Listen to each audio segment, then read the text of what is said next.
Hello everyone and welcome to another high-low game of Age of Empires. Today, Emperor Justinian hungrily eyes the Gothic kingdom of Italy with ambitions to re-establish control over the former provinces of the Western Roman Empire. And so his general, the Viper, playing as the Byzantines in teal, begins mustering his forces against Overtaken, playing as the Goths in red. Now, while the players herd their herdables explore their immediate, very shrubby surroundings, and try to get their butts up to Castle Age because we are back in Empire Wars mode today. A good time for us to take a look at the Civ matchup we'll be watching today. Now, the Byzantines are a civilization designed basically to take a punch to the face. Their structures come with progressively more HP, 10% in Dark Age, all the way up to 40% more HP in Imperial. Their bombard towers can be upgraded to do splash damage. They get Town Watch and Town Patrol for free, so they see your units, especially your scouts, coming from a mile away. And once the battle starts, their monks heal units twice as fast. They can slow down enemy advances by spamming so-called trash units for days, because their camel riders, their skirmishers, their spearman line units are all 25% cheaper. And their unique unit is the Cataphract. This is a heavy cavalry unit with a massive attack bonus against infantry that can take a pretty good beating with a decent amount of HP and very strong base armor. Now, when the Byzantines finally do decide to advance to Imperial, they only pay 2/3 the cost of doing so, which does allow them to invest their saved resources into upgrading the very Cataphract I just mentioned by giving them trample damage and an even bigger attack bonus against infantry. Now, speaking of infantry, man, oh man, are the Goths hands down an infantry civilization. Their barracks can be upgraded to pump out units. Not really training. When you're pumping them out more than 3 times faster than usual, all Gothic infantry becomes progressively cheaper as the game goes on, and all of their infantry comes with a progressive attack bonus against buildings, which makes them pretty damn good at taking down infrastructure in the late stages of the game. Now, the Goth barracks itself can be upgraded to train the unique unit of theirs, which is the Huskarl. This is a medium infantry unit that excels at locating and killing archer units, since it not only comes with a big attack bonus against them, but super high levels of pierce armor, which makes it almost immune from taking any kind of archer fire damage. Now, economically, the Goth hunters are stronger. They carry more. Their hunt lasts longer, which is great because the Goths need lots and lots of food to pump out the 10 extra units that they get in the Imperial Age, because they pop cap pop at 210 compared to the usual 200. It looks like, by the way, the scout up here, where is the Viper scout, did bite the dust, giving the first kill in the game to our Goth. Apologize for missing that live. We'll have seen that in picture. Speaking of the Goth, Overtaken is putting on a decent amount of pressure. Now, if you're not familiar with the map that we're on, this is called Overtaken, although it kind of looks like Hideout right now, with the players starting in a bit of a nook, one to the 10 o'clock, or rather 9 o'clock position, one to the 2 o'clock position. And there are 2 avenues of attack on the map, not 3, because you cannot go through this ridiculous labyrinth of cliffs. Now, why is this map called Shrublands? In case you're not really familiar with what these are, with the pretty blue butterflies, these are shrubs.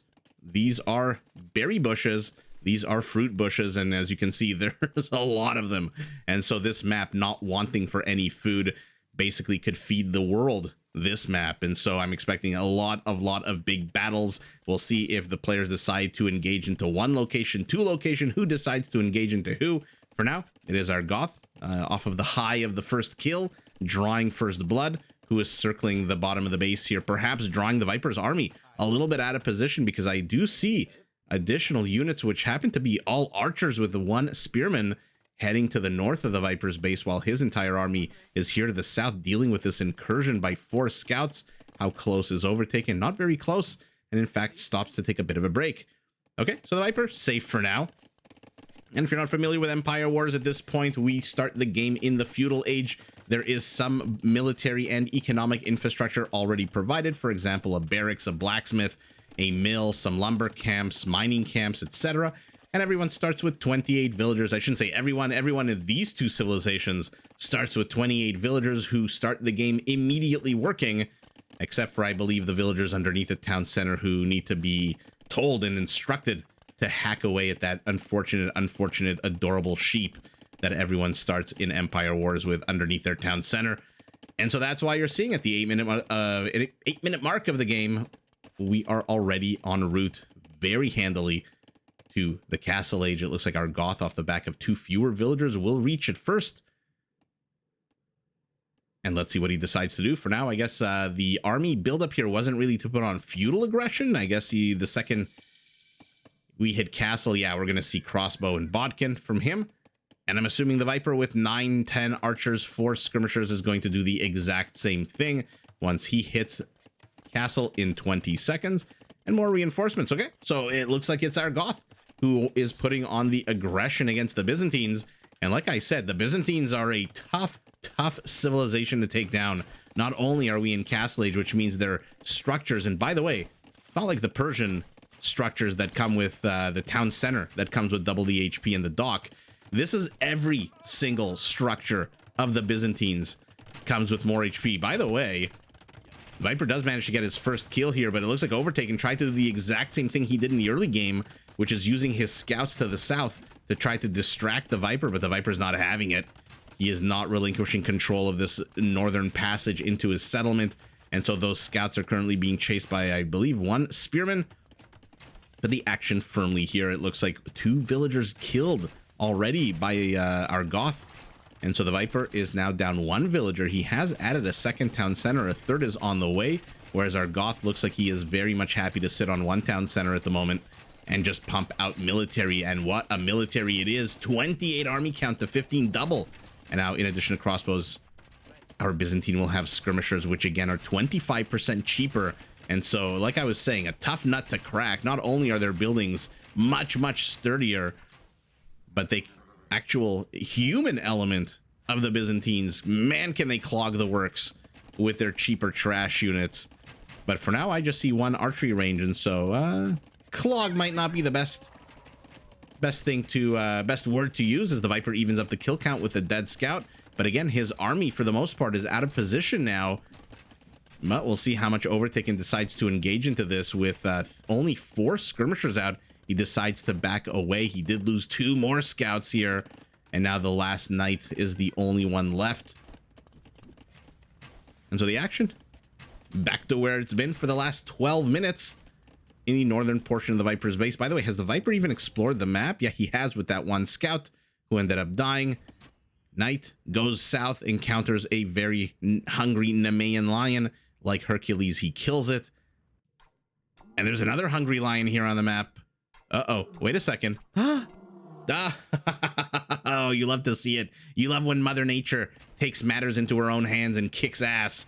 And down goes one of the units for humanity, I guess, with the world it's like every one of these futuristic movies, you know, where humanity has like destroyed the world, whether it's through AI or ecological damage or whatever the hot new thing is. Like 10 years ago, it was all, you know, end of the world Mayan prophecies. The Rock is jumping from skyscrapers and flying helicopters over massive tsunamis. Today, it's everything is AI and robots, even though that was very popular in the 80s with the Terminator series. And then you see Mother Nature beginning to reclaim the Earth. All the skyscrapers have vines on them. All of the humans are gone. And instead, I guess there's very smart apes who are looking for Charlton Heston. Did I say his name right? That actor? In any event, forget about that. We've got redemption monks for our Byzantine. Let's see if they can manage to get this mangonel. For now, it's got quite a powerful honor guard. It does look like the Viper is heading over here with his contingent of crossbows. So he is very confident that he can hold this. Now with 1 skirmisher at 4 HP, 0 skirmishers. In comes 1 very brave reinforcing skirmisher. Oh, let's see. 1 monk down. Second monk runs back into the town center, pops out immediately, but the crossbows are here. Oh my god. Overtaken is defending against the Viper's pushback. We'll see how much the Viper can do here, what kind of damage. It looks like a bunch of villagers, but 1 crossbow does die. We'll see how much more damage he can get done on the other side of the world, but for now, as much as Overtaken is here with a pretty scary army, not really getting much accomplished beyond killing a few farms and skirmishers. And when your opponent's skirmishers are discounted, not quite the get you want. Oh, we've got a mangonel here as well. Oh, the Viper's got to be so careful. It must be insanely difficult to micro an army against mangonels at home and against mangonels abroad. They are very much a game-changing split-second unit. But you know what's going to help? A converted knight might help here. And the Viper converts immediately, heads him north, sends him north, rather.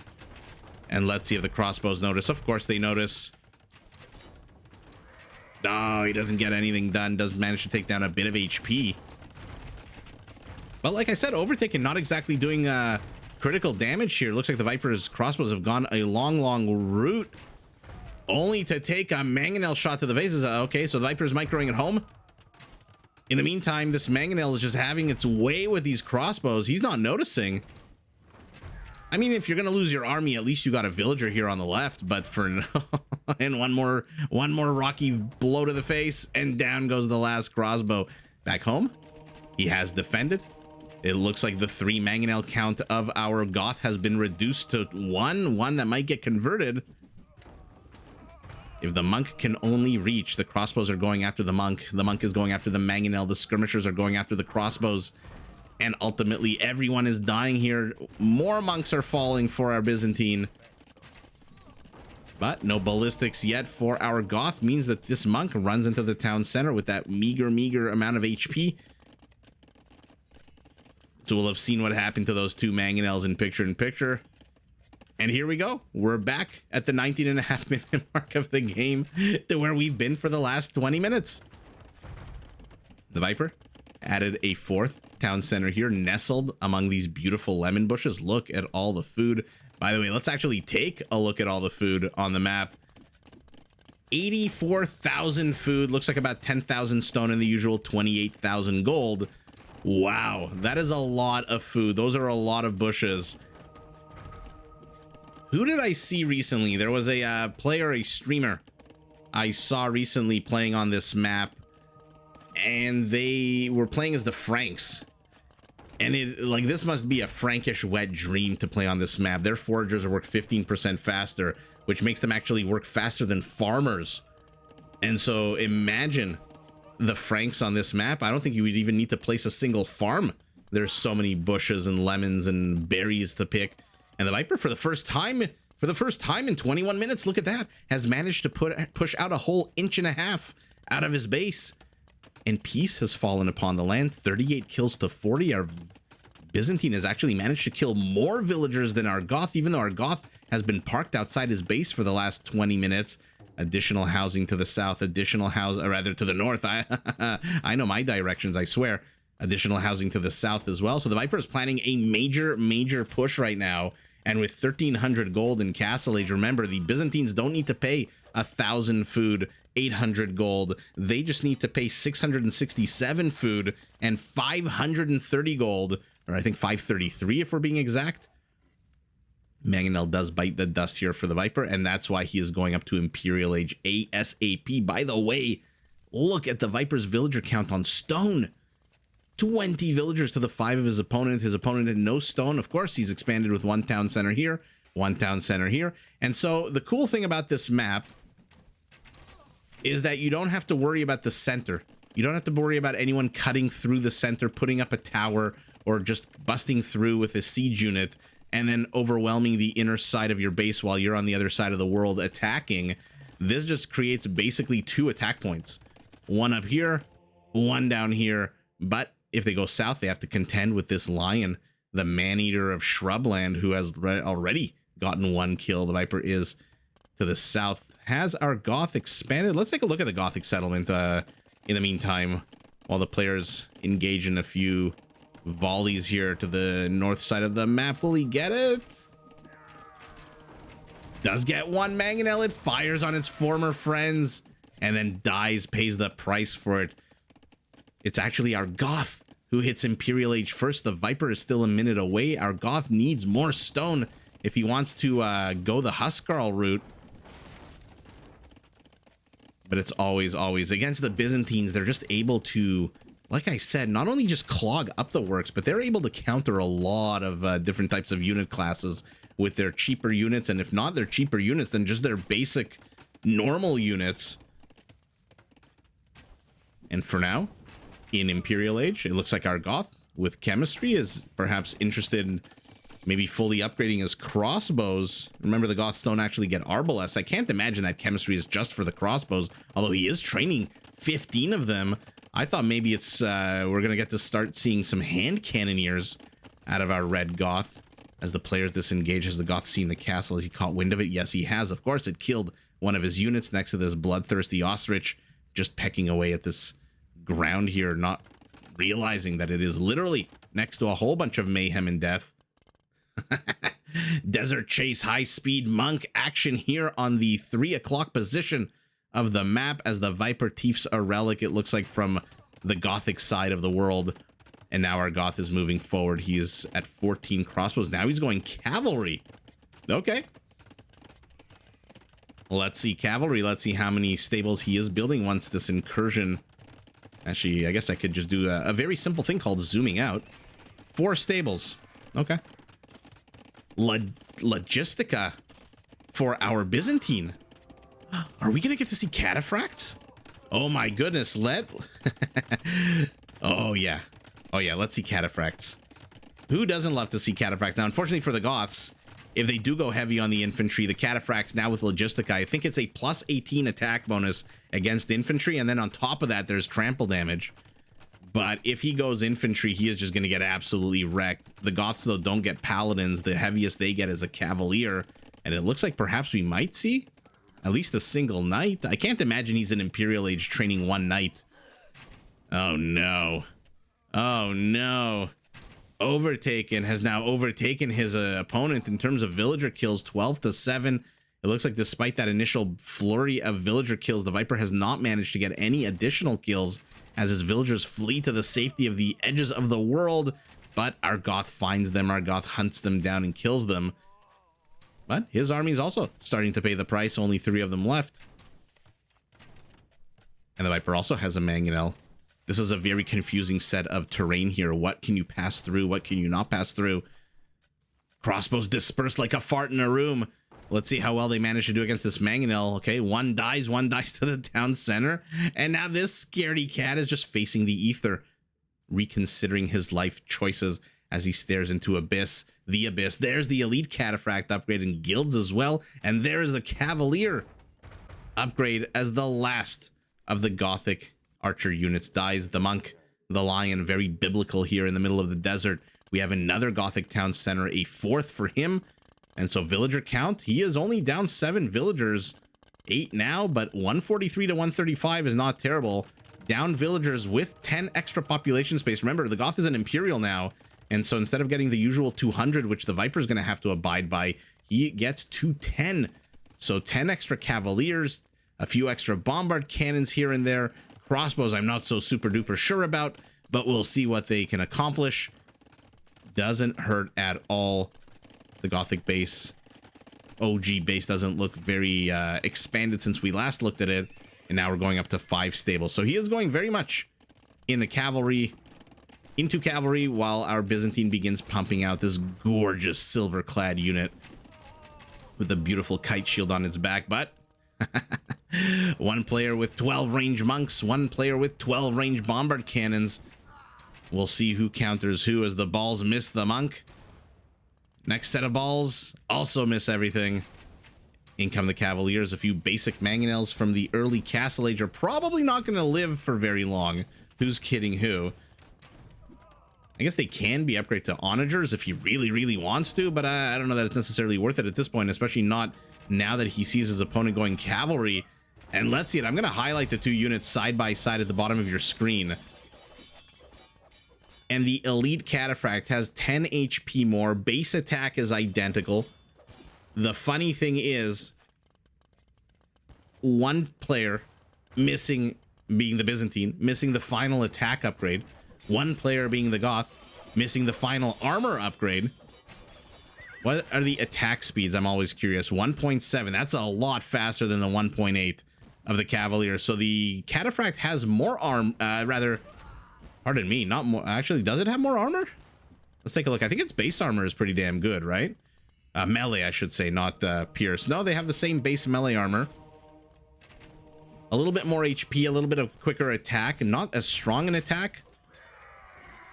but does it have to be that strong if your opponent is missing the last armor upgrade? Looks like there's a bit of a teal incursion here into the Gothic underside.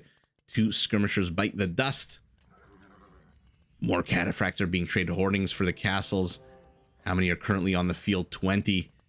They have to be very careful. These bombard cannons who are now trying to get converted. He goes for the monk. He gets a cataphract. Now he gets the monk. No conversion yet. And wow, look at this big cavalry battle happening right before our very eyes. Unfortunately, the Viper is taking this battle underneath a castle. There's a bit of a DMZ zone here between the 2 castle radii. Radiuses?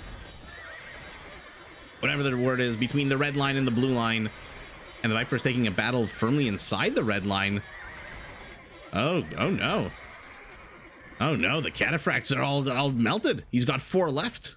Okay. Well, that was that, I guess. Both players with still a decent amount of gold. Look at how many gold villagers our Goth has. 48 villagers on gold. What is shaping up here to the south? Oh, speaking of villagers on gold. Okay, we'll see who notices who first, who sends scouts or rather scouting units, not scouts, to kill the opponent's villagers first. Viper very cockily trying to mine with a forward mining camp. Why not just put it here in the back? You know that's not going to stay up, especially now with bombard cannons out. And now he's taking on cavaliers with skirmishers of all things. He retreats. The Viper's got a whole bunch of rams that are just hanging out here. One of them looks very injured as another mini battle occurs here in the center of the map between the heavy cavalry units. Skirmishers dying everywhere. They are not able to close on these bombard cannons, but why do the crossbows keep moving forward? Do they just want to keep the skirmishers in place? And that's all she wrote for this round of fighting. 2 castles to 2 castles. Army count 38 to 46. The Viper is now down 10 villagers. Perhaps Overtaken might have gone a little bit too heavy on the villager count. Although 156 for the Goths really is the same as 146 for every other civilization. Because again, that 10 difference is what they get in the extra population. Oh my goodness, both players, this is amazing. One placing an outpost, the other placing an outpost, and here we go. It's Overtaken who takes the first step. We'll see how far these heavy cavalry units can go. For now, there's a castle where the Viper can run to safety. But the bigger battle is here to the north. The armies close on one another yet again. What is the Viper doing with these rams? His bombard cannon does manage to get 1 treb. Second treb is in jeopardy. It is firing its fiery ball against the BBC. It misses. And now it's red turn to engage in the teal firing zone. All 3 Gothic trebs have fallen. And now this is the moment the Viper chooses, actually, maybe not. Shit or get off the pot here. With these rams, use them or lose them, as his army gets wiped off the face of the earth. Our Byzantine is now down 20 villagers. Cavaliers go BBC hunting, but they're gonna get body blocked by rams. When's the last time we saw something as ridiculous as that happen? And the cataphract goes a little bit too far into enemy territory. Bombard cannon dies. What is our Byzantine doing? 9 cataphracts, still has 1 skirmisher, the 8 rams. The Viper's army count is incredibly misleading because of 22, 8 of it is rams. Rams that are not doing anything except maybe body blocking. Will he get the BBC? He's got another light cavalry unit. No, it's way too weak. Even though it does have blast furnace. Let's see what's going on in the south. Treb versus Treb, castle versus castle. The Viper has been knocked off of the gold mine over here. And now our Goth is bringing forth villagers. He's bringing even more cavalry. So he's going to try to start doing run-bys. And there is an area here where he can run by. But our Byzantine has eyeballs everywhere. And our Goth says enough's enough. Honestly, if I was the Goth, or if I was could recommend anything to the Goth, leave those siege rams. They are just dead weight at this point. Let your opponent have them. There is no way he can push into this. And if he does, you've got the heavy cavalry units and the bombard cannons. Well, you don't need to kill this siege. As long as you keep it alive, the Viper has 8 population space that he is wasting. But now it's down to 3.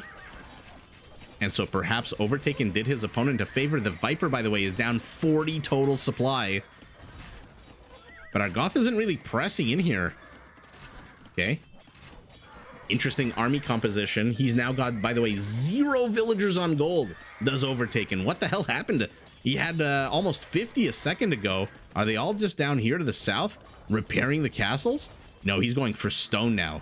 Okay, so he is transitioning into a bit of a trashier composition, bit of a trailer park tramp stamp light cavalry mix. Maybe he saw the vast number of skirmishers which make up the Viper's army. Again, the Viper's army, very misleading.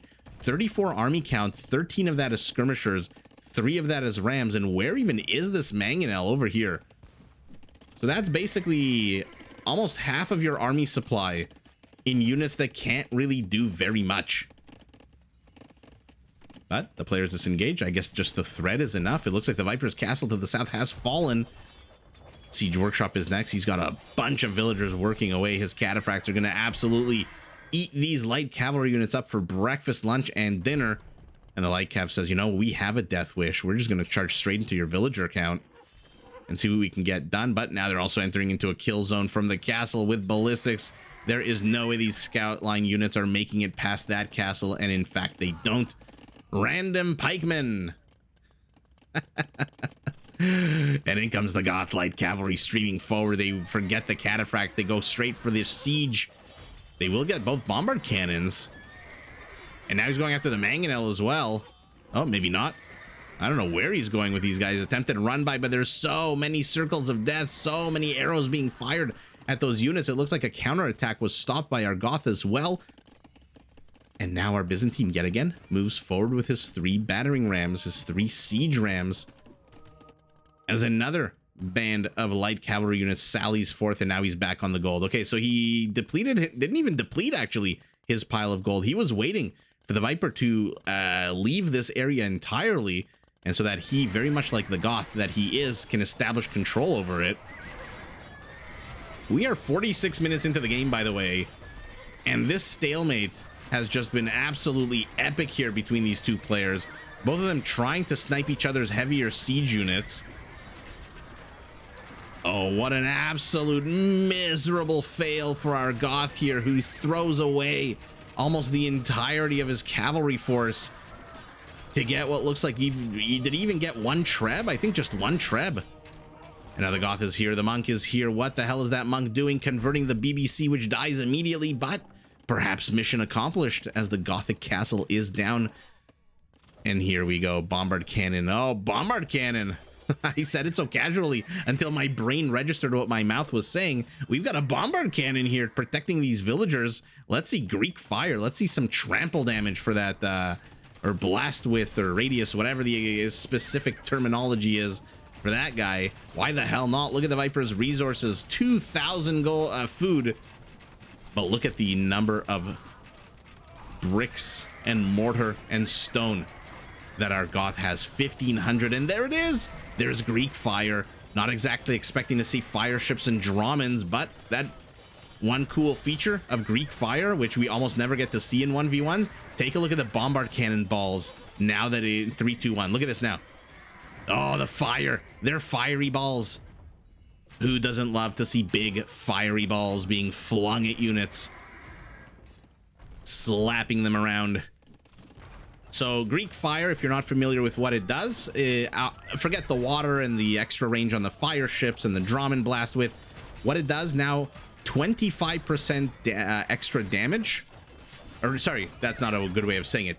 25% damage in a half tile radius wherever this ball lands. Now, unlike a lot of other big balls that are thrown around in Age of Empires, this does not do friendly fire.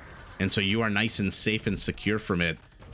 But it's super cool that it adds the animation of the fiery ball. And there you go. Now we have blast. Actually, it should say, right? Yeah, blast with 0.5. And within that, it does 25% damage. So 41 damage done to any unit within a half tile radius, which when you're clumping units is a pretty darn good radius. But for now, that tower has fallen. The southern portion of the map looks like it has quieted down, and the Viper, half his army is skirmishers. Okay. Maybe he thinks he's got Huelche Javeliners. Maybe he thinks he's got Autolot. Maybe he thinks he's got Tower Shields. I don't know what is going on, but we are seeing 33 going up to 42 skirmishers. I mean, they're not going to do great against light cavalry unless perhaps they outnumber the light cavalry 8-1 and have halberdier support. Our Goth has an opportunity, even though he doesn't know it at this point. We know it because we have the caster's God's Eye view. Look at the Viper's gold count and look at the Gothic gold count. Overtaken has an opportunity here to go on the heavy, expensive gold units, which cost gold for a reason because they are incredibly powerful, and just try to overwhelm his opponent now in a big way. The Viper's out of gold. With 3 relics, he is generating a small trickle, but that is nowhere near enough to be able to compete with 1,500 gold of his opponent. Looks like another incursion attempt, another incursion denied by this castle. How many kills? 17 kills for that one castle. More bombard towers are being put up by our Byzantine. Oh no, our Goth is continuing trash spam. I'm not too sure about the trash spam right now, as I'm not too sure about the crossbows either. But for now, stalemate continues. Both players rebuilding their infrastructure. Our Goth adding in some production buildings, as well as our Byzantine. And so they're both very much making themselves comfortable, but it looks like finally the stalemate seems to be broken. And the oh my god, you did this on purpose, didn't you? Right as the caster was saying you're about to break through and push through, you turn tail and retreat with your army to the left. And that is just the Cast of Empire's curse. Viper's at 200 population. He's adding 51 halberdiers.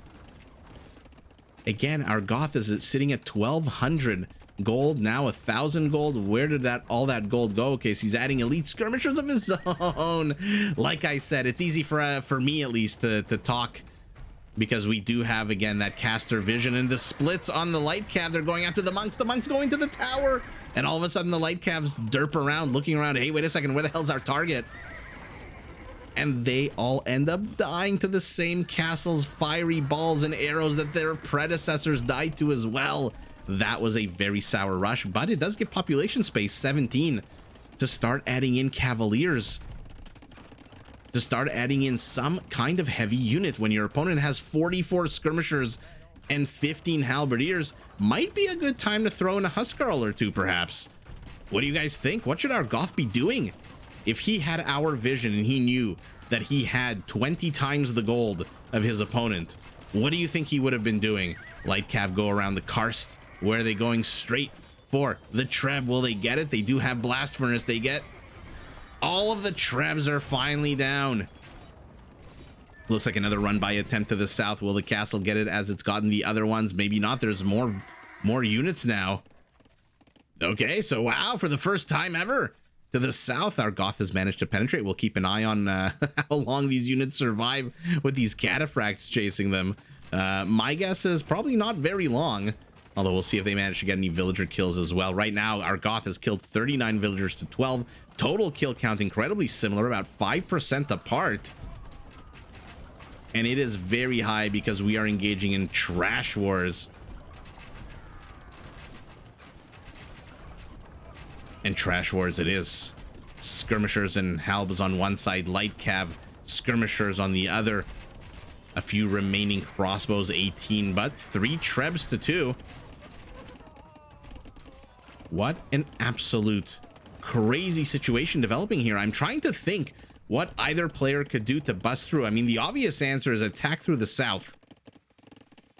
As another run by is attempted, will he get a forager? He will, but with the castle firing on them with the cataphracts here. By the way, the cataphracts here must have gotten those, we'll have seen that in picture as well. Do you reduce your army count up here so that you can try to push in through the south? This is starting to remind me very much of a Rage Forest 4-on-4 game, where one team pushes in through one side.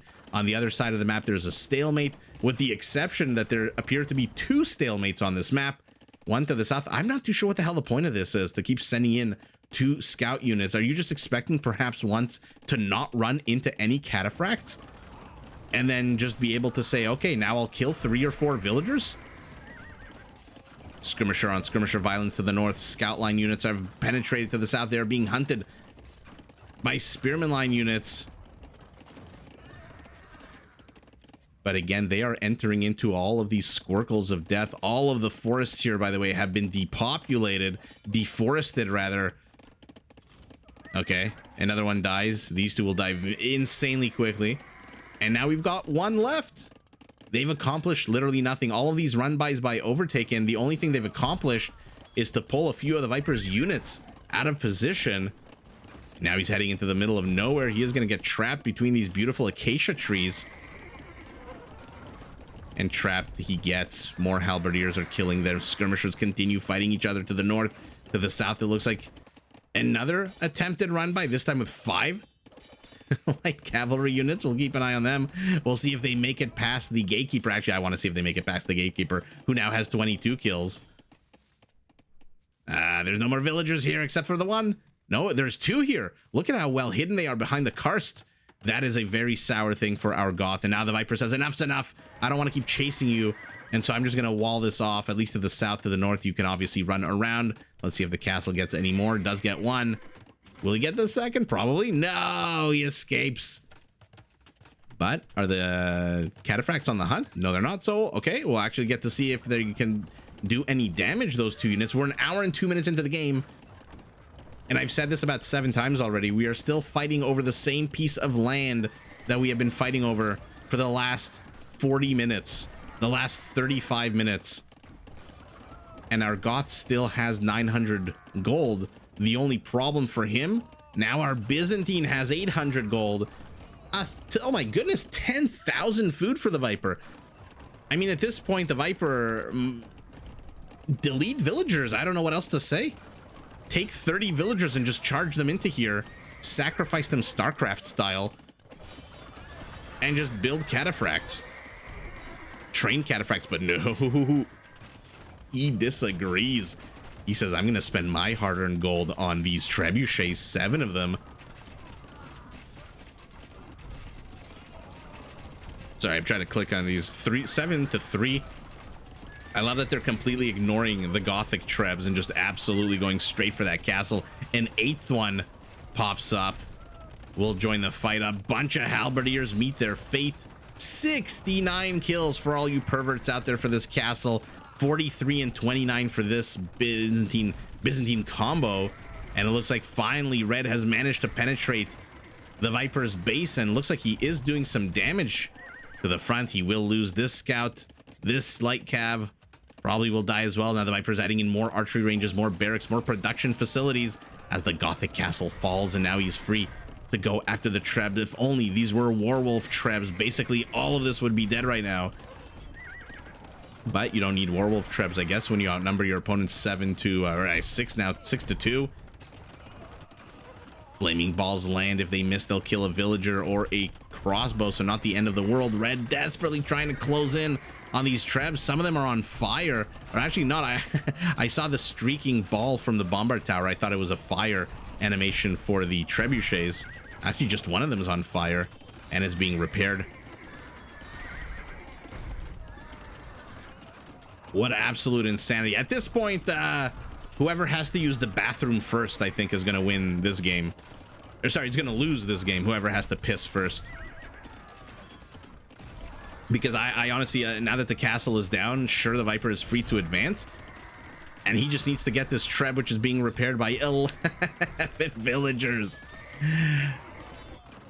Oh my god, what a hilarious situation. But the Viper's starting to get pressed into here on his own side of the map. And it looks like Red continues to stream units to the south. Oh, now the missing balls are starting to kill villagers. 5 of them have died. There's only 6 left. What an absolute crazy job to have, this villager repair crew. And they all fail at their job. 5 of them are dead. The rest of the 6 are going to definitely get fired now. Oh yeah, they're definitely getting fired now that they're the Goths have been overrun and they have failed to keep that Treb alive. And wow, What a game of stubbornness and tenacity and continued throwing of light cavalry units into the Viper's base. And let's take a look at the stats. How much damage did Overtaken actually do with all of those? Not that much. 50 villager kills to 53. And the Viper, he's got 160 more kills on the whole. And the numbers are just delicious. 863 kills for one side, 702 for the other. That's what you get when you go full on trash wars for about what? 30 minutes? 25, 30 minutes? Ah, man, our Goth, though, missed a huge opportunity, I think. Let me know if you agree or disagree. When he had 1,500 gold and the Viper had 30 gold, 38 or 34, whatever he had, little bars of gold in his central bank, our Goth could have absolutely pushed. But again, easy for us to say, and when it's us, it's me saying it. Easy for me to say with the God's eye view, knowing what the resources are. Our Goth, if he knew that the Viper was broke as a joke, probably would have, instead of light cavalry, 2 at a time, probably would have sent a contingent of maybe 10 cavaliers into here and started causing a ruckus. At the end of the day, both players are down to very low hundreds, where it was 130, 140 a while ago, and just this never-ending battle until the Viper finally says, hey, I'm going to do what Cast of Empires thinks Overtaken should have done, and hey, I'm going to spend my gold. And especially since I've got 3 relics to 1 and an extra 2,600 gold, I'm going to spend it real nice on some trebuchets. 2 of them die, but with 6 left, with the castles down, our Goth just has no choice. He's got to go to the bathroom. He wants to live to fight another day, so he taps out, and he is just not getting the damage he needs done on the Goths, on the Byzantines side of the battlefield. These trebs are still up, and everything he seems to throw at the Viper just ends up dying to this overwhelming number of skirmishers. How many kills do we think the skirmishers have? I'm going to guess mid-40s. Are you ready?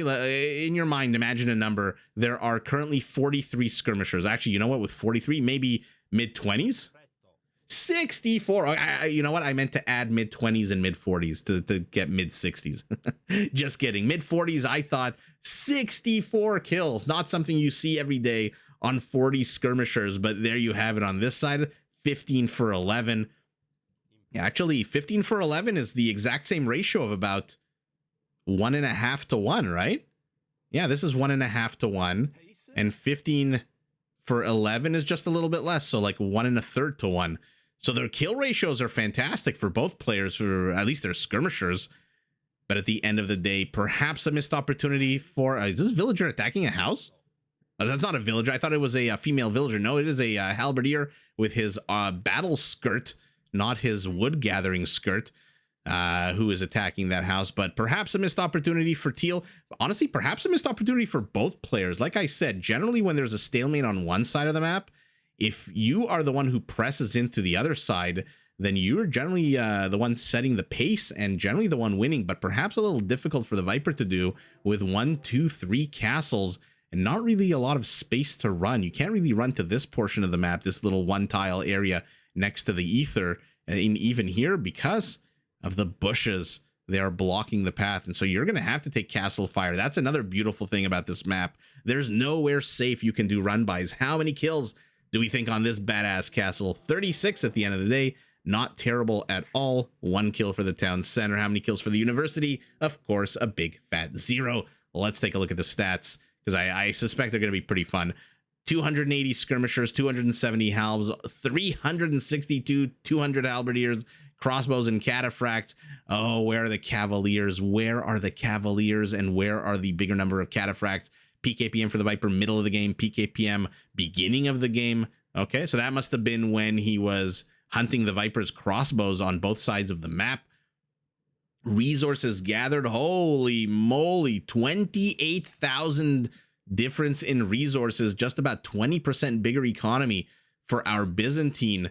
10,000 more wood, 22, or let's say around this to 59, so 21,000 more food, a little bit more gold, and a lot of bit more stone for our Goths. So he did take the precious resources, even though the Viper did have more relics. And are there only 4 relics on this map? Okay, not the usual 5, 11 conversions, 1 conversion not playing a role. Raisings, of course, it is our Goth, who that's what Goths do. They just tear shit down. But ultimately, I don't see a 5th relic on the minimap, so I guess this map spawned with 4. And ultimately, what an absolute chaotic battle. I'm very curious. What do you guys think? What should have been done up here? If you were the Goth, how would you have spent that 1,500 gold? I think he spent it on armor upgrades. I think he spent it on some more upgrades. Perhaps he should have spent it on Cavaliers. Perhaps he should have spent it on something heavier. Perhaps he should have introduced some Huskarls with this kind of army composition for your opponent, especially when you've seen your opponent pump out 8 trebuchets. That is a game-ending move. If you see your opponent after, let's say, when was it? About 5 minutes ago? Let's call it before he got the castle down. If after 30 minutes of trash wars in the center, you see your opponent bring out 8 trebuchets, 1,600 gold that he spent. Forget the wood cost. 1,600 gold. You should be able to surmise that your opponent is now at this point a little bit low on gold, because you're a little bit low on gold as well. And so perhaps that would have been a good time to switch into Huskarls, because, I mean, obviously the Cataphract denies the Huskarls and counters them entirely. But again, if your opponent has no gold, Cataphracts are not cheap at all. They cost 75 gold. And so if he's blown his entire bankroll on this, you best believe he's not going to be able to afford that. So maybe it was an opportunity there. Maybe not. I don't know. Again, let me know what you think in the comments below. For now, after an absolute crazy stalemate trash war that the Viper ended by spending his gold, something that our Goth really needed to do, it is the Viper who cracks the stalemate here to the center, takes down both of the Gothic castles, opens up the path of attack into the center industrial complex here of the Goth, and with that he takes the W. But GG in a really fun matchup to both players. Did you enjoy this video? Check out these other clips and make sure to subscribe and enable notifications so that you're notified of my latest uploads.